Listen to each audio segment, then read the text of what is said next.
এইভাবে ফেলে দিলে? আমার ছেলে আসুক, আমি বলছি। তুই তোর ছেলেকে কি বলবি রে? কি বলবি? বেশি বাড়াবাড়ি করলে না তোকে যেটুকু খেতে দিতাম আর খেতে পারে, বুঝলি বলি? তোর এত সাহস, তুই মায়ের গায়ে হাত তুলিস? বেশ করেছি। তুই আমার গায়ে হাত তুললি, এক্ষুনি আমার বাবাকে আমি ফোন করছি। তোকে যদি পাড়ার লোক নিয়ে আসে না মার খাতে পেরেছি, তাহলে তুই আমার নাম বদলে দিবি। হ্যাঁ যা যা, কাকে ফোন করবি কর।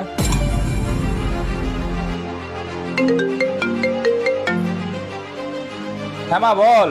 হ্যালো বাবা, ওরা মা ছেলে মিলে আমার উপরে খুব অত্যাচার করেছে, আর জানো আমার গায়ে হাতও তুলেছে। কি, তোর গায়ে হাত তুলেছে? তুমি পাড়ার লোক নিয়ে এসে এর মা বেটাকে সাহায্য করে যাও। পাড়ার কাউকে লাগবে না যেতে, আমি একাই 100।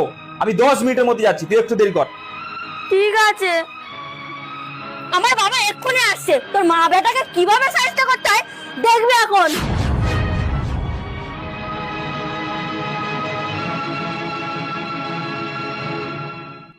আচ্ছা ঠিক আছে বাবা, ভালো থেকো ভালো থেকো। দিদি নমস্কার, ভালো আছেন তো? বাবা, আমি তোমাদের দেখেছিলাম এদেরকে সাহায্য করার জন্য, আর তুমি এই বুড়িটাকে নমস্কার করছো। সাবধানে কথা বলো, উনি কিন্তু আমার মা। এই তুই চুপ কর, বেশি বাড়াবাড়ি করিস না।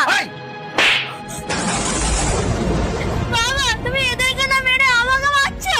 তুই আমার সামনে জামাইকে তুই তাকারি করছিস, শাশুড়িকে বুড়ি বলছিস, তাহলে তুই বাড়িতে কি আচরণ করিস সেটা আমি অনুভব করতে পারি। ছোটবেলা থেকে তোকে মানুষ করতে গিয়ে অনেক নাজাল হতে হয়েছে। মনে করেছিলাম বিয়ে দিয়ে দিলে তুই শুধরে যাবি, কিন্তু এখন দেখছি তুই আগের চেয়েও বেশি খারাপ আচরণ করছিস। বেআই মশাই, এটা কিন্তু আপনি ঠিক করলেন না। যতই হোক ও আমার ঘরের বৌমা, ওর গায়ে হাত তোলা কিন্তু আপনার উচিত হয়নি। ও আমার বাড়ির বৌমা, দোষ করবে অন্যায় করবে আমরা বুঝবো। আপনি বিয়ে দিয়ে দিয়েছেন, আপনার কাজ শেষ। দেখলি তো, যেই মানুষটাকে তুই বুড়ি বলে অপমান করছিস, সেই মানুষটা তোর হয়ে আমাকে প্রতিবাদ করছে। সামান্য তোকে একটা চড় মেরেছিলাম বলে তুই যা কষ্ট পেয়েছিস তার থেকে বেশি উনি কষ্ট পেয়েছেন, তাই উনি আমাকে প্রতিবাদ করছেন। কেন প্রতিবাদ করছে বলতো? তোকে ওরা প্রচুর ভালোবাসে, আর তুই কি না ওদের উপর টর্চার করিস।